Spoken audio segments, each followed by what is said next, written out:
Para se eu vou conseguir arrumar o tablet.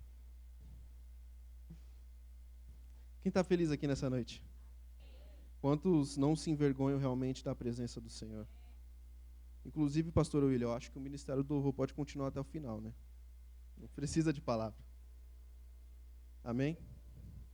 Eu estou muito feliz de poder estar aqui nessa noite compartilhando da palavra. Eu conversava com o Daniel no trabalho, eu falava, Daniel, eu sei que uma hora o pastor William vai colocar os supervisores para ministrar, e pelo rodízio eu sou o primeiro, então eu tenho que estar com uma palavra pronta. E eu sempre tive o hábito, desde muito novo na fé, de escrever em forma de ministração tudo aquilo que eu aprendo. Isso é uma forma só de eu aprender mais, de decorar, porque eu não sou muito acostumado a anotar as coisas e etc. Eu sei que a pastora Sandra vai ficar um pouco brava. Mas Então eu tinha uma palavra que eu estava estudando e meditando nela, mas eu lembro de um domingo que eu falei para a Grazi, e nós voltamos da igreja, eu falei, olha, hoje se o pastor William pedisse para me ministrar, eu teria que ministrar sobre isso. E na terça-feira vem a notícia de que hoje seria eu. E desde então, tem uma palavra que tem mexido no meu coração. Ela tem me trago tristeza, alegria, porque eu vejo a beleza no corpo de Cristo. É uma palavra que me revolta, mas é porque eu sou revoltado igual o Jadson. E eu tenho que citar você, cara. E, sabe, eu creio que o Senhor tem uma palavra para nós nessa noite. A Bíblia diz que come quem tem fome e bebe quem tem sede. Quem está com fome e sede da palavra aqui? Então, tem um alimento hoje nessa noite.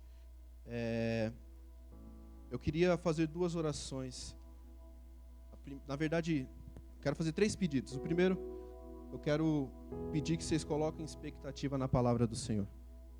Eu não tenho poder de transformar ninguém, mas a palavra tem. Ainda que eu fale qualquer coisa aqui, mas se um versículo entrar no seu coração, basta apenas uma palavra. E eu creio nisso. Ao mesmo tempo, que não seja eu, como Paulo diz em 1 Coríntios, mas pela graça de Deus seja Cristo, me usando como instrumento. E que o Espírito de Deus nos dê espírito de sabedoria e revelação, para que possamos compreender a vocação a qual Ele nos chamou. Eu queria orar, feche seus olhos. Senhor Jesus, nessa noite, nós estamos aqui, Pai. Nós ouvimos, nós cantamos acerca da Sua presença, e nós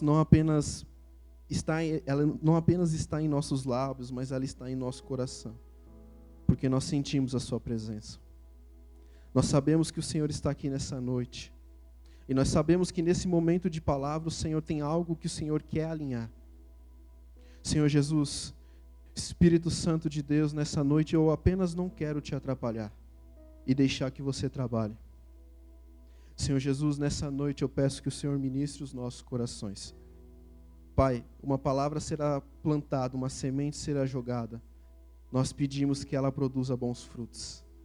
Em nome de Jesus, alinhe nossa visão, que nós venhamos crescer como igreja.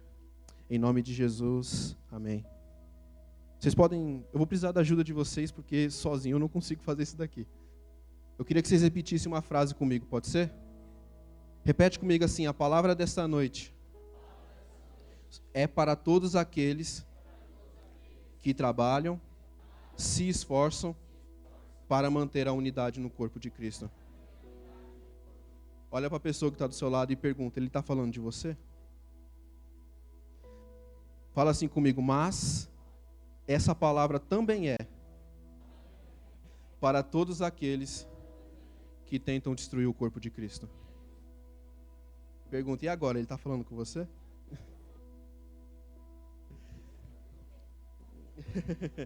Eu creio que a palavra é para todos nós nessa noite, porque o tema dessa noite é a unidade. Eu queria começar com uma frase que vai dizer, Deus nos criou, nos redimiu e nos reuniu. Deus, Ele criou todas as coisas, céus, terra e tudo que existe, e também nos criou. Repete comigo, Deus me criou. Então nós nos perdemos, o homem perdeu. Então, quem foi necessário ser enviado? Cristo, que morreu por nós e nos redimiu. Isso é uma bênção espiritual, como está em Efésios 1. Que Cristo se redimiu, que Cristo nos redimiu. Ele nos perdoou, somos livres do pecado, da culpa e recebemos perdão. Então repete comigo, Deus me criou, Deus me redimiu. E agora redimidos, não estamos soltos pelo mundo. Deus falou agora, todos esses que eu redimi, eu agora vou reunir. Então fala para a pessoa que está do seu lado, Deus nos reuniu. Então Deus nos criou, nos redimiu e nos reuniu. E de que forma Deus nos reuniu? Como igreja. A igreja é um ajuntamento de todos aqueles que foram redimidos. E se não fosse pelo sacrifício de Cristo na cruz, nós não estaríamos hoje aqui. Todas essas coisas fazem parte do plano perfeito de Deus, para a gente chegar onde a pastora Sandra leu. Novos céus, nova terra e o tabernáculo de Deus entre nós. Então Deus nos reuniu como igreja. E uma das identidades ou características dessa igreja é a unidade. Sem unidade, não existe igreja. Sem unidade, não há presença. Sem unidade, não há sinais nem maravilhas. Sem unidade, não há pessoas novas a serem acrescentadas na igreja. É só você olhar a igreja de a igreja de Atos, a igreja primitiva. Eles eram unidos em tudo. Não havia necessitado entre eles.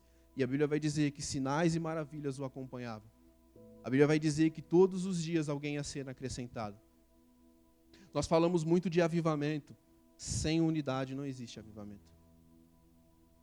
Eu queria ler um texto, que é o texto base dessa ministração, que está em João 17.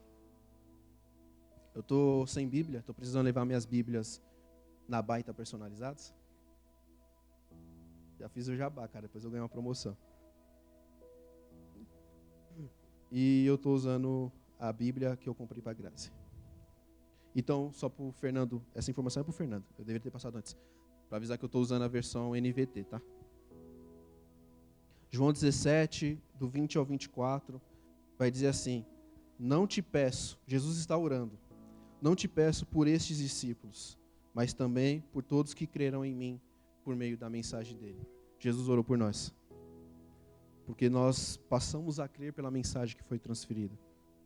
Minha oração é que todos eles sejam um, como nós somos um, como tu estás em mim, Pai, e eu estou em ti. Que eles estejam em nós, para que o mundo creia que tu me enviastes. Eu dei a eles a glória que tu me destes, para que sejam um, como nós somos. Eu estou neles, obrigado, pastor. Eu estou neles e tu estás em mim. A oração de Jesus para esses agora que foram redimidos e reunidos, não é que a igreja tenha poder.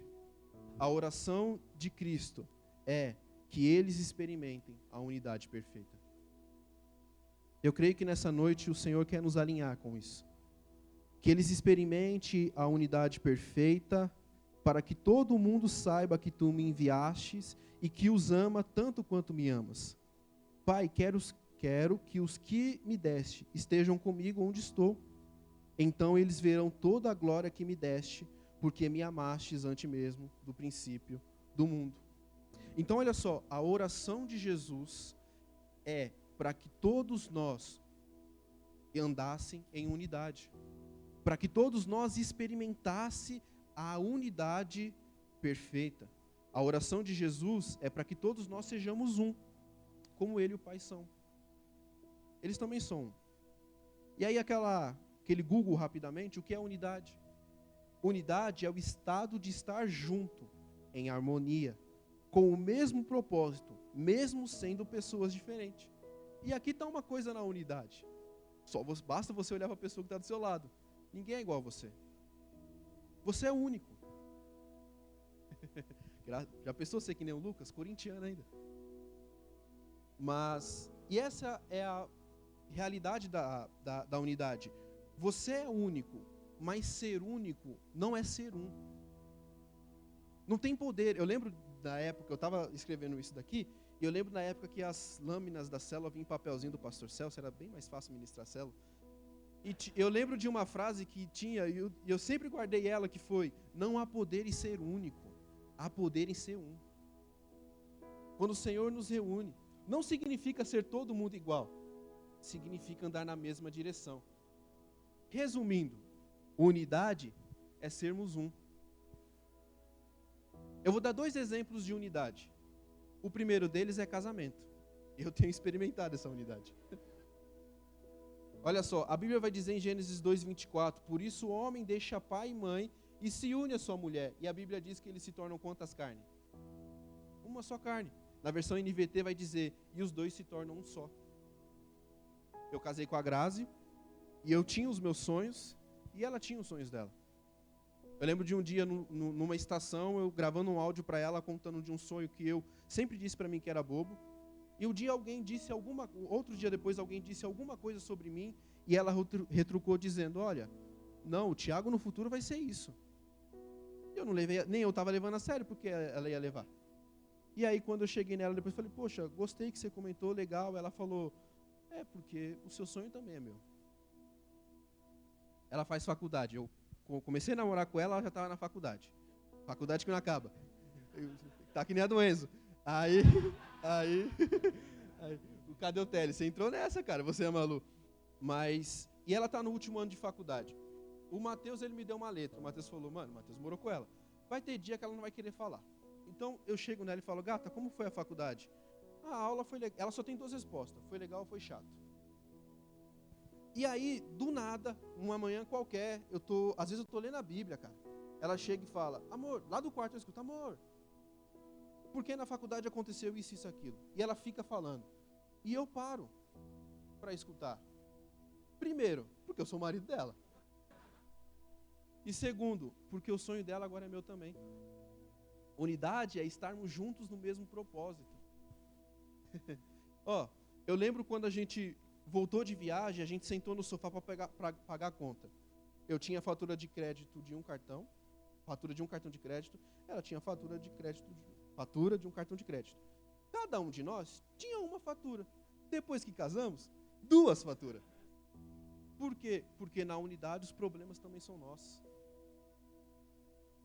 Porque quando nós estamos em unidade, se tem alguém que está mal, nós também estamos, né? O que a Bíblia diz, chorar com os que choram, se alegrar com os que se alegram. E um outro exemplo de unidade, que é a Trindade. Pai, Filho e Espírito Santo, eles estão em unidade. Jesus morre, ressuscita, aparece aos seus discípulos, e tem um texto que todos nós conhecemos, quando ele diz em Mateus 28:19, portanto, vão e façam discípulos de todas as nações, e vai estar dizendo, batizando-os em um nome, do Pai, do Filho e do Espírito. Nós vemos que em vários momentos, eles trabalham em concordância e junto. Jesus está batizando, o Espírito Santo desce, e uma voz vem do céu, que é a do Pai. Desde a criação, eles estão juntos. Desde a criação. Deus criou céus e terra. E o Espírito pairava sobre as águas. E ainda que o texto não mencione, João faz questão de dizer que no princípio era o Verbo era Deus, o Verbo estava com Deus. Jesus não só estava lá, como João aponta, que nada poderia ser feito sem Ele. Antes de existir todas as coisas, unidade já existia. Comunhão já existia, porque a Trindade vivia assim. O Espírito forma Cristo em nós, Jesus nos mostra o Pai, e o Pai é quem derrama o seu Espírito. Deus ama tanto a unidade, que em Efésios, ali ele está explicando a vocação a qual a igreja é chamada. E ele fala que existem 5 ministérios: apóstolos, evangelistas, profetas, pastores e mestres. E ele vai dizer que todos esses 5 ministérios têm um fim, até que todos nós alcançamos a unidade. Então, quando o presbitério da igreja vai se reunir, as ações devem ser para uma igreja mais unida. Quem é líder de jovem e adolescente há mais de um ano, sabe bem do que eu estou falando. Por quê? Porque uma igreja precisa andar em unidade. Deus chamou a igreja de Cristo para andar em unidade. Deus nos chamou para andar em unidade, não em desunião e divisão. Nós somos feitos para a unidade. E eu queria falar de uma igreja, que ela tem muito a nos ensinar do que é ser uma igreja em desunião, de como destruir uma igreja, e as cartas das Escrituras Sagradas nos mostram como manter uma igreja unida. Eu queria falar de Corinto. Eu queria que você abrisse a sua Bíblia em 1 Coríntios, capítulo de número 1.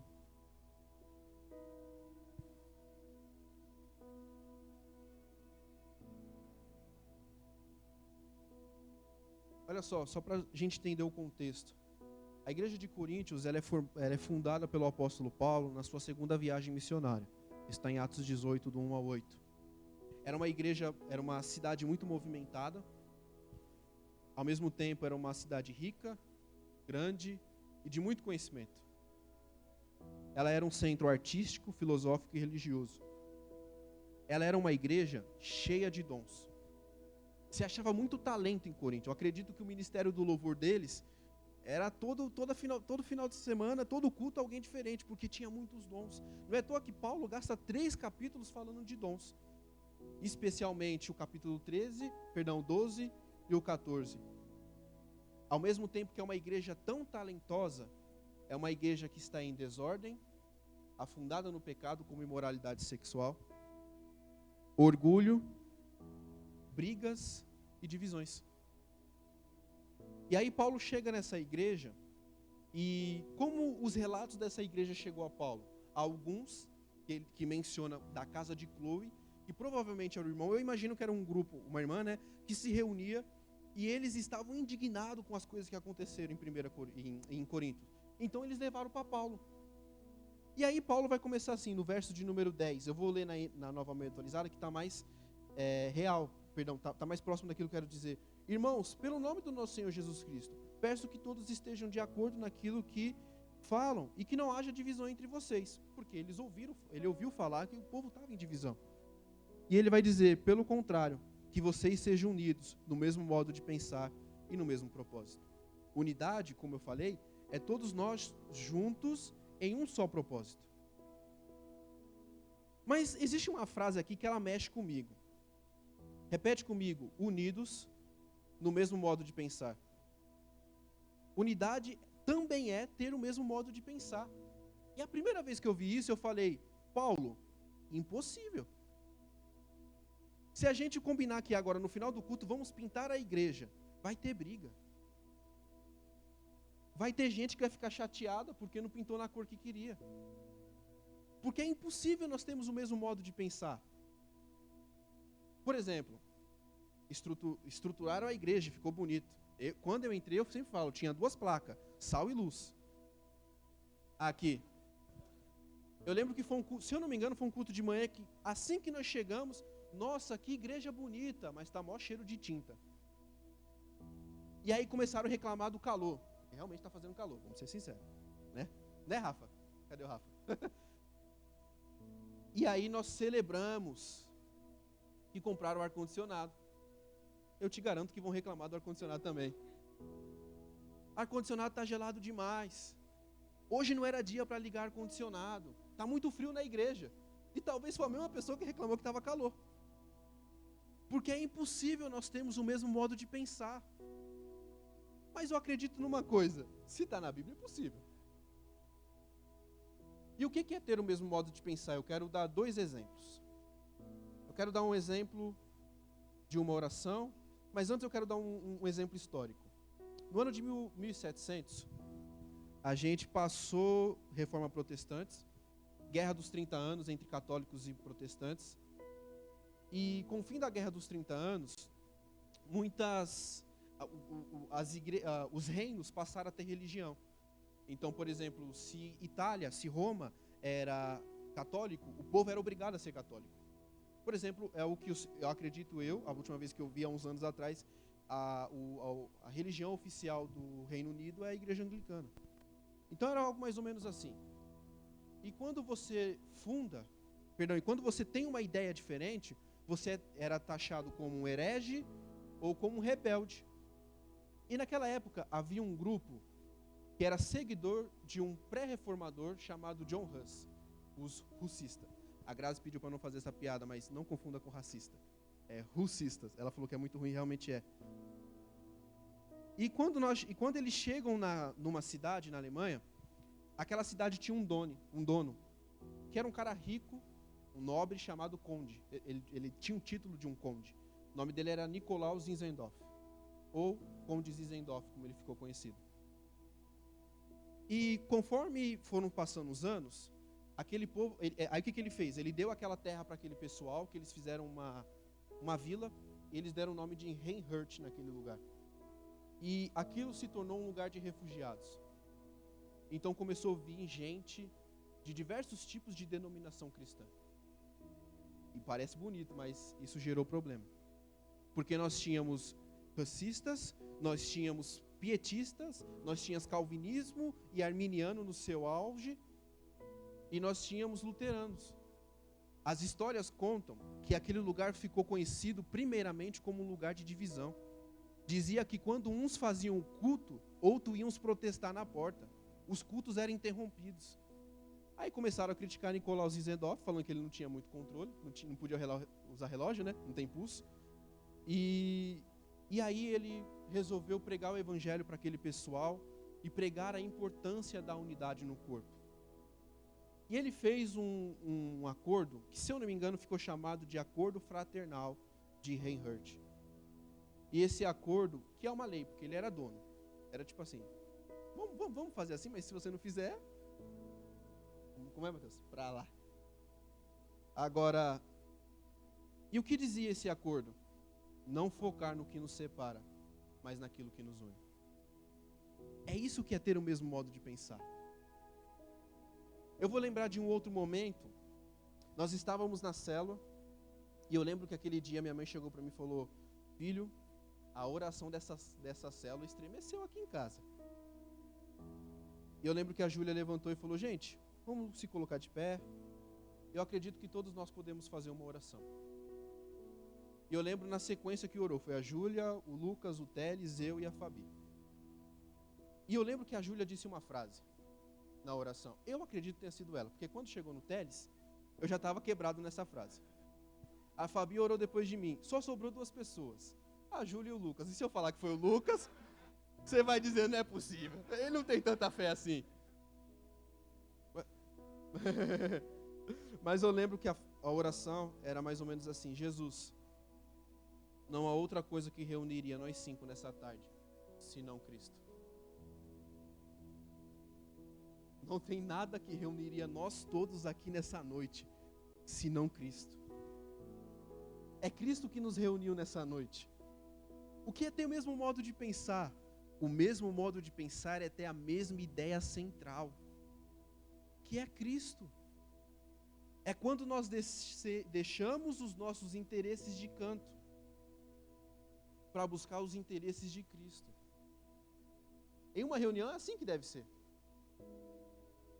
A gente tem o nosso modelo de igreja perfeita, que, deixa eu falar para você, não é perfeita. Certamente você reclamaria da sua própria igreja. A gente brinca, né, Jadson? Mas a verdade é que nós não sabemos como fazer igreja. Então nós precisamos deixar a nossa opinião daquilo que é o modelo perfeito de uma igreja, de como deveria ser um culto, de como deveria ser a palavra, e buscar o interesse de Cristo. Isso é necessário para vivermos em unidade. Sem unidade, como eu falei no começo, nós perdemos algumas coisas. A Bíblia vai dizer que onde há 2 ou 3 reunidos em meu nome, eu estou presente. Isso é um bom versículo para uma célula vazia, né? Quando está só você, quando está só os 2 líderes, você fala: Senhor Jesus, aonde há 2 ou 3 presentes. Mas o texto não está dizendo dessa forma. Ele vai dizer, um versículo antes: onde 2 concordam, eu estou no meio. Quando nós deixamos o nosso interesse de lado e visamos o interesse de Cristo, Ele se faz presente. Nisso eu estou presente. Cristo não estava presente na igreja de Corinto. Porque havia divisão. Com aquilo dali eu não estou presente. Mas com a unidade eu estou, ainda que seja 2 ou 3 presentes. Aí a gente percebe que talvez 100 pessoas sem unidade não tem presença, mas 2 pessoas em unidade tem presença. E aí nós entendemos, sem unidade não existe presença. Não existe presença num casamento sem unidade. Não existe presença numa igreja, numa célula, sem unidade. Eu queria usar aqui agora 3 pontos que Paulo aponta como algo que pode destruir ou promover a desunidade na igreja. Eu queria que a gente abrisse a Bíblia em 1 Coríntios, capítulo de número 3.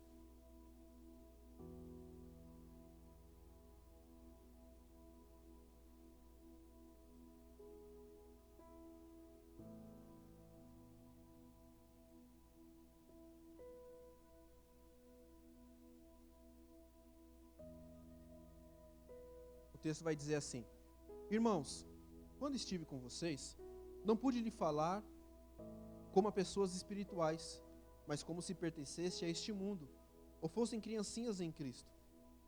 Tive de alimentá-los com leite e não com alimento sólido, pois não estavam aptos para receber.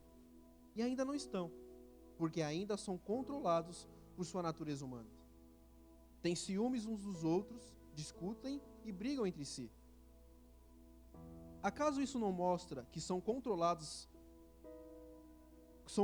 por sua natureza humana e que vivem como pessoas desse mundo? Quando diz, eu sigo Paulo, e outros dizem, eu sigo Apolo, não estão agindo exatamente como as pessoas do mundo? Afinal, quem é Paulo? Quem é Apolo? Somos apenas servos de Deus, por meio dos quais vocês vieram a crer. Cada um de nós fez o trabalho do qual o Senhor nos encarregou. Eu plantei e Apolo regou, mas quem fez crescer foi Deus. Não importa quem planta ou quem rega, mas sim Deus que faz crescer. Quem planta e quem rega trabalham para o mesmo fim, e ambos serão recompensados por seu árduo trabalho. Pois nós somos colaboradores de Deus, e vocês são lavoura de Deus e edifício de Deus. Pela graça que me foi dada, lancei o alicerce como construtor competente, e agora outros estão construindo sobre ele. Mas quem constrói sobre o alicerce precisa ter muito cuidado, pois ninguém pode lançar outro alicerce além daquele que já foi posto, isto é, Jesus Cristo. Aquele que constrói sobre esse alicerce pode usar vários materiais: ouro, prata, pedras preciosas, madeira, feno ou palha. No dia do juízo, porém, o fogo revelará que tipo de obra cada construtor realizou, e o fogo mostrará se a obra tem algum valor. Se ela sobreviveu, o construtor receberá sua recompensa. Se ela queimar, o construtor sofrerá grande prejuízo, mas será salvo como alguém que é resgatado do meio do fogo. Vocês não entendem que são o templo de Deus e que o Espírito de Deus habita em você? Deus destruirá quem destruir seu templo, pois o templo de Deus é santo e vocês são esse templo. Esse texto aqui, para mim, ele é um dos mais chocantes da igreja de Coríntios. Ou pelo menos é um dos que mais são fortes. Porque são tantos problemas que alguns outros são mais chocantes. Mas esse para mim é um dos mais. Porque Paulo aqui para mim ele está apontando alguns motivos do porquê aquela igreja está dividida. E o primeiro ponto que Paulo coloca está no verso 1 e 2. Que ele vai dizer: irmãos, quando estive com vocês, não lhe pude falar como as pessoas espirituais, mas como se pertencesse a este mundo, ou fossem criancinhas em Cristo. Tive de alimentá-los com com leite, e não com alimento sólido, pois não estavam aptos para recebê-lo. O primeiro ponto é a nossa infantilidade. Ou como Paulo diz, criancinhas na fé. Todos nós, quando entramos na fé, nós entramos como crianças. Eu me lembro de um dia que nós estávamos reunidos na casa do Enzo, e o Enzo foi pegar um café pra gente, aí ele precisava então lavar o copo, todas aquelas coisas. Eu amo ele. Mas eu lembro que eu, o Jadson e o pastor William, se fosse só eu e Jadson, você já esperava que vinha uma tristeza, mas tem o pastor William no meio, Jadson. E eu lembro que a gente comentou de uma situação que aconteceu. Não era fofoca, porque nós três estávamos envolvidos. E aí a gente estava bem assim, falou, cara, eu não acredito que esse cara fez isso. Ele fez isso. Aí o pastor William falou, baita burro. E eu lembro que o pastor William falou bem assim, mas cara, quantos erros desses a gente cometeu no começo? E aí, por ser uma criança na fé ainda, a gente fala, tá tudo bem. A gente corrige, porque tá errado, né? E segue, a gente tem paciência. E agora, quando a gente fala de um marmanjo de anos de igreja? A Bíblia diz que isso é ser infantil. Essa primeira criança que eu te disse, não tem problema. Nós tratamos. Agora, o que Paulo está dizendo aqui é daqueles quando ele vai dizer, tive de alimentá-los com leite, e não com alimento sólido. Então Paulo disse, vocês já deveriam estar em outro nível. Eu não deveria estar voltando nesses assuntos que eu estou voltando aqui. Paulo recebe uma carta, como ele diz quando ele vai falar acerca de casamento, de dúvidas. Era uma igreja cheia de dons, mas eles tiveram que perguntar para Paulo como usar os dons. Era uma igreja que, por tanta imoralidade sexual, tinha que perguntar para Paulo como que era o casamento. E Paulo está tendo que instruir eles nisso, porque era uma igreja que estava infantil na fé, que já deveriam estar em outro nível. Isso pode acontecer nos nossos dias. Nós podemos ser birrentos. Nossas imaturidades. Eu coloquei aqui alguns pontos que mostram que nós somos crianças. Fazer birra quando não é escolhido. Essa segunda aqui eu já fiz. Parar de ir por causa de alguém. O Jadson me chamou para ir na casa dele, mas naquele dia o Max vai. Então não dá para mim ir. Eu vou sair dessa igreja porque fulano entrou. Eu vou deixar de ir naquela célula porque tem alguém lá que eu não concordo muito com ele. Isso é infantilidade. Querer sempre atenção. Fazer drama, show, apenas para chamar a atenção. Ela é criança, a gente passa pano. Agora já pensou se é o Mateus, pastor Valmir? Essa idade? E os 3 pontos para mim principal. Toda criança não aceita correção. Quando você é exprimido. A pastora Sandra trouxe uma palavra de Deus de que nós seríamos quebrados pelo próprio Deus. Não adianta a gente ficar de criancice. Falta de responsabilidade e compromisso. E o último para mim. Tudo isso que eu disse, se você disse, isso eu faço, mas tudo bem, o último é espiritualizar a imaturidade. Sabe aquela frase? Deus me fez assim? Ah, mas você é ignorante. Deus me fez assim. Hoje em dia tem o signo dos crentes, né? Que é temperamento. Eu sou assim porque eu sou colérico. Eu sou assim porque eu sou melancólico. Não, cara. Você está espiritualizando a imaturidade. E olha só, a maturidade nos ajuda a manter a unidade. Como eu falei, quando você vê alguém que é novo na fé, você consegue. Irmão, tá tudo bem, você caiu, vamos caminhar junto, vamos seguir. Você percebe que tem alguns que podem caminhar sozinho e tem outros que precisam chegar mais perto. Porque isso é maturidade. Eu lembro que eu e o Enzo, a gente brincava muito com o pastor William. Eu lembro quando a gente estava em Londrina, e não foi o momento que eu corri na frente das câmeras.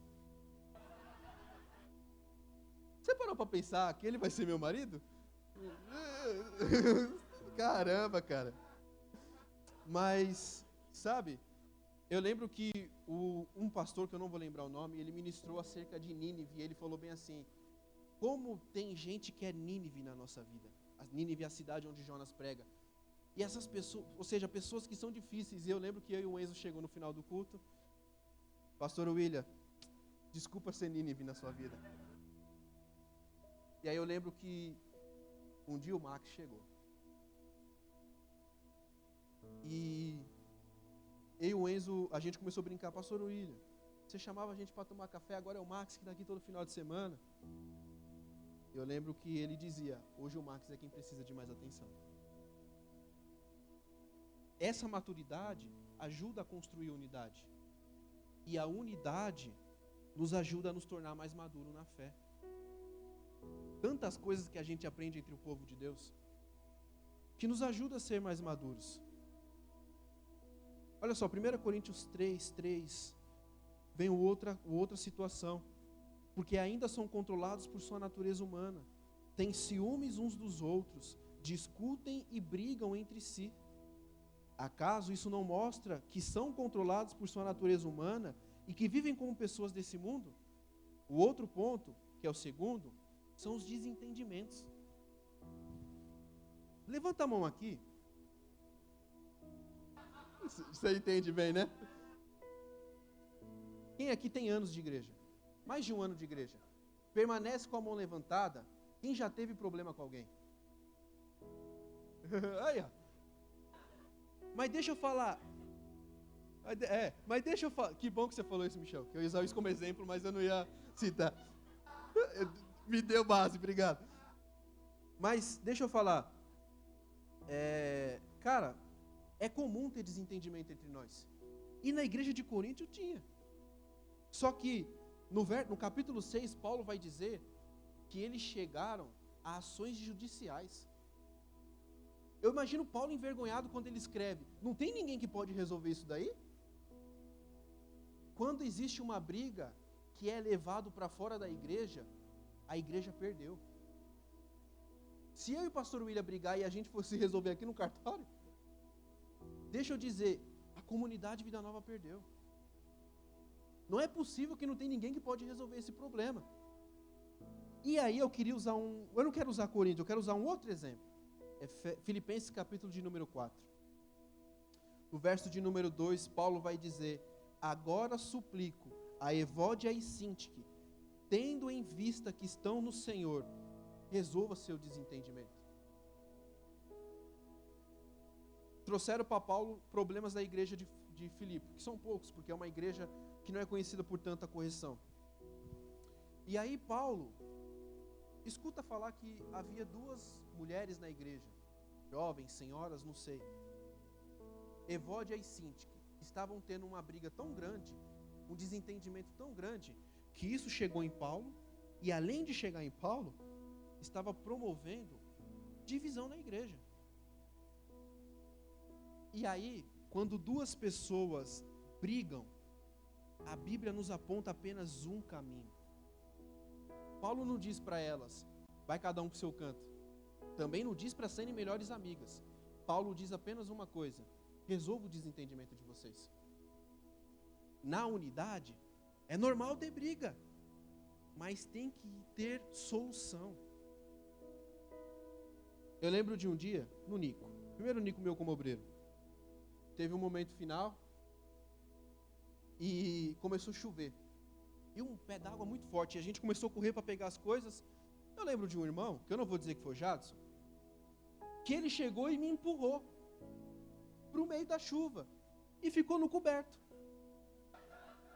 E ele falou assim para mim, vai servir porque você é obreiro novo.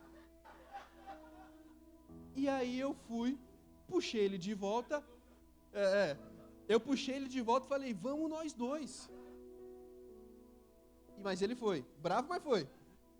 E aí eu lembro que um tempo atrás eu falei para ele, cara, a nossa amizade começou com briga. E hoje o Jadson é um dos meus melhores amigos. Tá vendo, cara? Não vou falar mal só de você. Por quê? Porque nós devemos resolver. Mas existem conflitos que talvez as duas pessoas não consigam resolver. E aí o conselho de Paulo continua, porque a mensagem não é só para Evódia e Sintique. No verso 3 ele vai dizer, e peço a vocês, meu fiel colaborador. No rodapé de algumas Bíblias vai dizer que ele está direcionando essa mensagem a um membro da igreja chamado Císigo. Paulo está dizendo a Cízigo: escolha quem está certo e quem está errado? Não. Compra a briga? Não. Toma partido? Também não. Paulo diz que ajude essas duas mulheres. Eu lembro de uma noite do Mais Um, que eu cheguei, a gente passou várias noites aqui na igreja, e eu cheguei para falar com o irmão. Em algum momento ajudar ele, aí ele falou: mano, tem fulano ali que eu não tá me descendo. E aí eu fui falar com o fulano. Aí o fulano, o ciclano lá, não tá me descendo. E aí, são dois amigos meus. E aí eu voltei para casa, isso ficou no meu coração e eu orei por eles. E foi a primeira vez que eu li esse texto.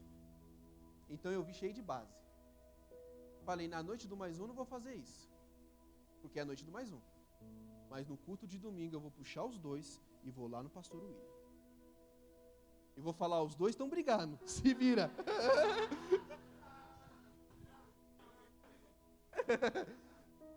E eu lembro que quando aconteceu o culto, eu já estava mirando os dois. Um tá ali, outro tá lá. E aí eu parei,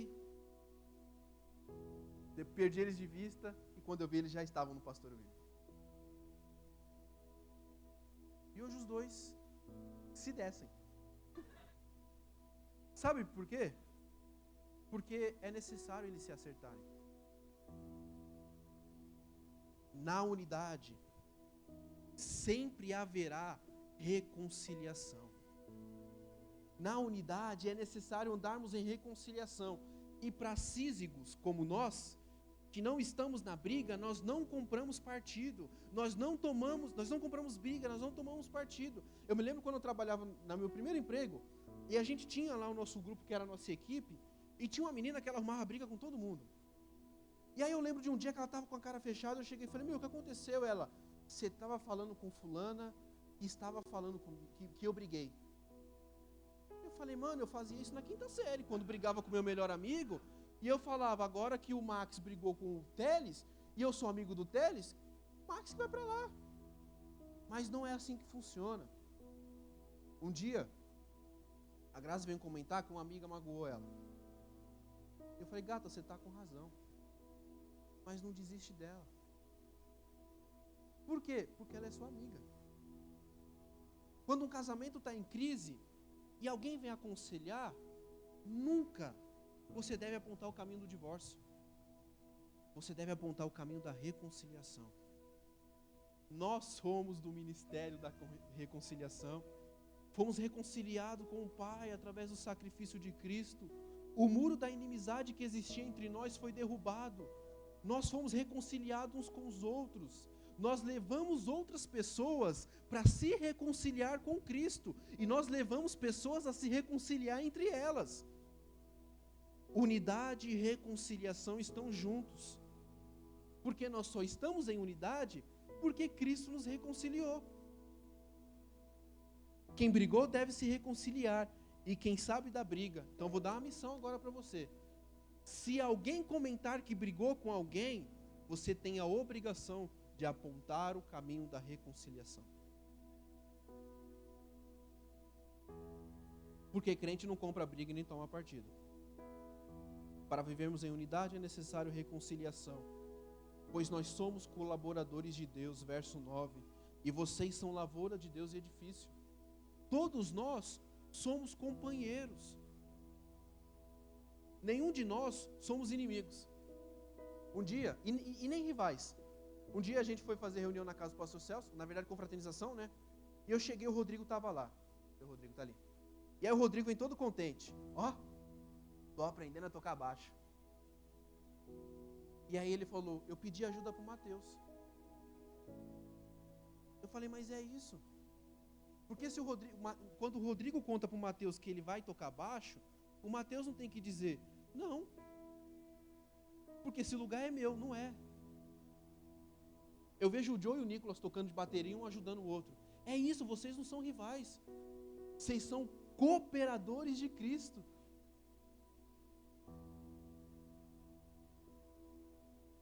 É isso que nós somos. E por fim, verso de número 4, quando vai dizer: quando um de vocês diz, eu sou de Paulo, ou eu sigo Apolo, não estão agindo exatamente com as pessoas desse mundo. O terceiro que Paulo aponta, a igreja está dividida, e talvez o principal, são as panelas. Lembro-me de um dia que o pastor William chegou em mim, e ele fez uma reunião comigo por vídeo, porque nós estávamos na pandemia, e ele falou bem assim: tia, sua célula tem crescido. Eu liderava a célula com a Luana. E ele falou bem assim: mas só toma um cuidado, para vocês não se tornarem um grupo de melhores amigos. Tem problema sermos um grupo de melhores amigos? Não. Eu vejo vários amigos meus aqui. Eu estou andando agora com um grupo diferente, com 3 caras que gostam de basquete. Acabava a célula, a Júlia é testemunha, tinha um aro no meu quarto, os caras se trancavam no meu quarto e começavam a jogar basquete. Eu só escutava coisa caindo no chão, as pegadas, a gritaria, e tem sido um privilégio andar com eles. E agora o Mateus já andava com ele, agora eu também estou andando com eles, Mateus. E eu lembro muito quando o pastor William disse, isso sempre esteve no meu coração, quando Jesus, acho que João, se eu não me engano, chega para Jesus e fala: Jesus, alguns estavam tentando expulsar demônio, e nós expulsamos eles, porque eles não são como nós, eles não são do nosso grupo. Aí Jesus fala: cara, quem não é contra nós, é a favor de nós. Pensa no seu grupo de melhores amigos, porque panelas são grupos fechados, aonde não entra ninguém que é do seu agrado, que não é do seu agrado. Pensa nesse grupo. E como saber que ele é uma panela? Dificuldade em receber outras pessoas. É sempre com as mesmas pessoas. Pensa da última vez que seu grupo teve alguém diferente. Quando eu digo alguém diferente, não é porque eu sou amigo do Jadson, e o Max é muito amigo do Jadson, então me tornei. Mas é um cara que não é amigo meu e do Jadson, e nem do Michel, e ele se juntou a nós. Favoritismo. Eu sou de Paulo, eu sou de Apolo. Quem é jovem aqui, levanta a mão. Vocês não são de Willy nem de Sandra. Tem adolescente aqui? Levanta a mão se tem. Tem o Rodrigo lá atrás. Vocês não são de Wesley e nem de Tairine. Todos nós somos de Cristo. E aí, eu lembro que uma vez eu falei assim: Deus, como eu estou bom nisso. Porque eu não sou de William, não sou de Wesley, não sou de Jadson. Eu sou de Cristo. E aí Paulo diz bem assim no capítulo 1. Ele vai dizer: refiram-me a alguns que dizem, eu sou de Paulo, eu sou de Apolo, eu sigo Pedro. Ou ainda, eu sigo a Cristo. Eu sou de Cristo. Então quem é de Jadson, eu não ando. Não, cara, está errado. O pastor William me ensinou a ser sem vergonha. No sentido de, quando alguém está de cara fechada, você tem que ir lá naquela pessoa. Chegou na igreja sem cumprimentar: ô irmão, dormiu comigo? Aquela panela está difícil, vou chegar lá fazendo uma zoeira. Agora, quando você diz, eu não me misturo porque eu sou de Cristo, você também é um paneleiro. Pensa aí, se alguém novo chegar hoje, ele consegue fazer parte ou vai se sentir de fora?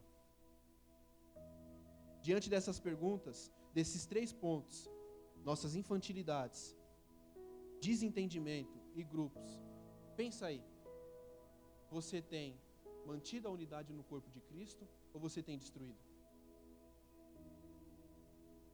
Quantos creem na palavra do Senhor? Quantos creem nas promessas de Deus? Por exemplo, o pastor Celso leu um texto no domingo, que é aquela que tem na canção do Drops, né? Ele trará consigo a recompensa. Quantos creem nisso? Então uma Bíblia diz que todo que destruir o templo, Deus o destruirá. Isso deve causar temor em nós, cara.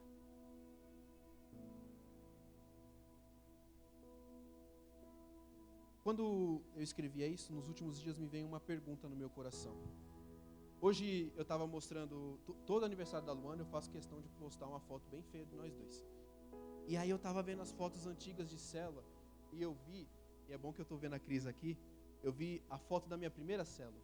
Eu, Cris, a Andressa e o casal que me trouxe para a igreja, que foi o Fabrício e a Érica. Eu me lembrei de uma promessa que foi dito nesse púlpito, que aqueles que eram da igreja voltarão. Mas me gerou uma pergunta: nós estamos prontos para isso? Estamos prontos para cultuar com aqueles que nos feriu? Eu sei que eu tenho 10 anos de igreja, e eu vi algumas pessoas saindo por N motivos. E eu sei que em 20 e poucos anos de igreja, saíram por diversos motivos. Nós estamos prontos para cultuar novamente com aquele que nos feriu? Aquele que roubou no passado, nós estamos prontos para confiar neles novamente? Conviver na igreja com aqueles que nos traíram? Olhar nos olhos daquele que nós ferimos? Me lembro de um dia de uma pessoa que me magoou muito. E o pastor William falou, cara, eu só tenho uma célula que eu posso colocar ela. É a sua. Eu vou dizer o quê? É uma vida. Ela não foi. Tá bom, tá bom. Mas eu não orei para ela não ir.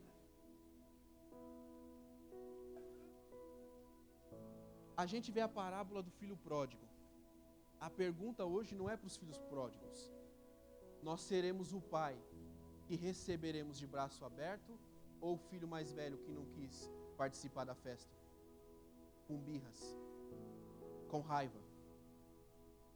É nessa igreja que Paulo conclui essa passagem dizendo: vocês não entendem que são o templo de Deus e que o Espírito de Deus habita em vocês? Deus destruirá quem destruir seu templo, pois o templo de Deus é santo e vocês são esse templo. Toda vez que eu vejo esse texto, eu oro para uma mentira que inventaram, para uma heresia de que você é a igreja. Você não é a igreja. Nós somos a igreja.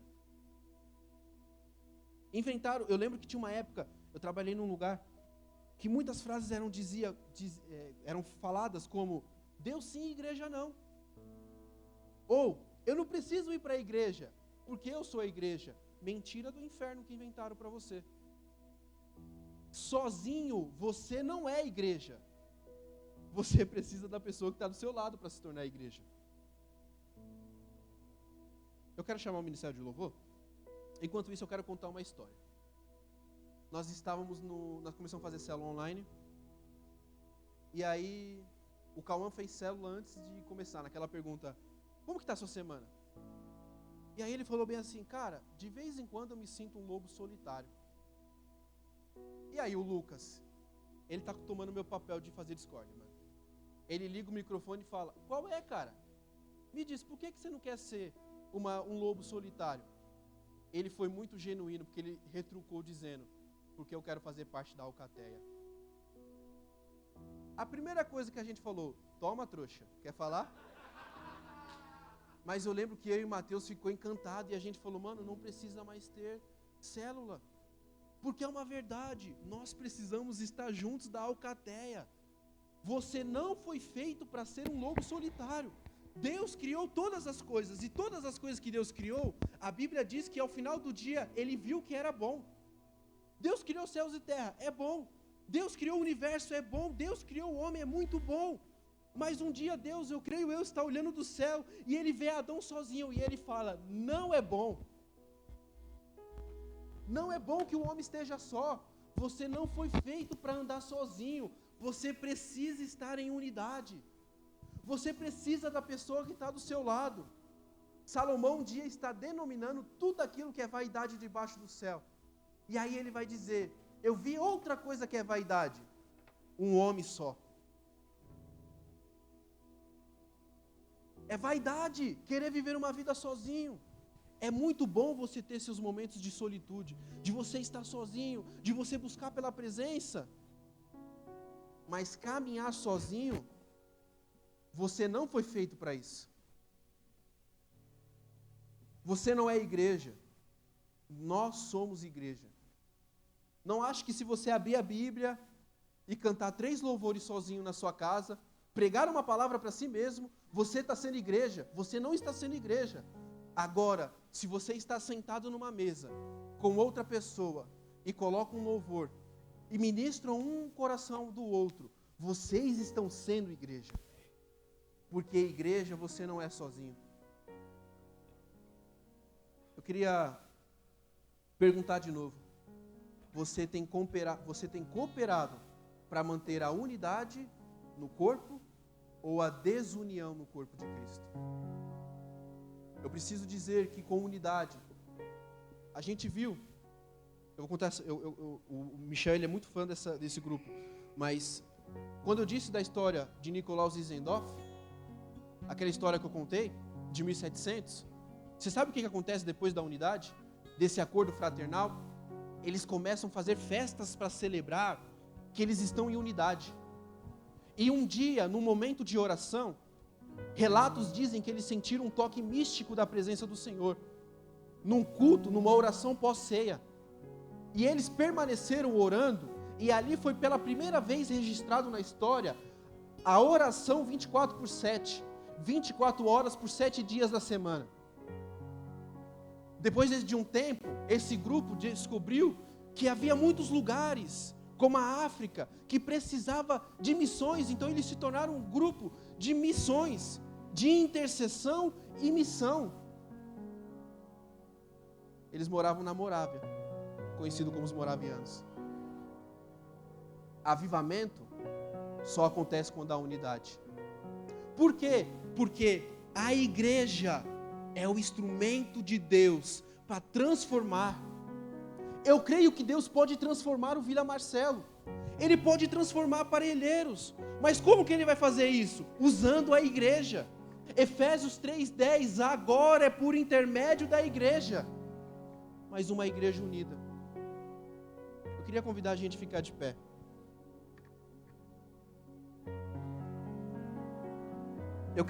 Eu sinto da gente fazer algumas coisas em meu coração. A primeira é a gente orar. Você tem andado em unidade?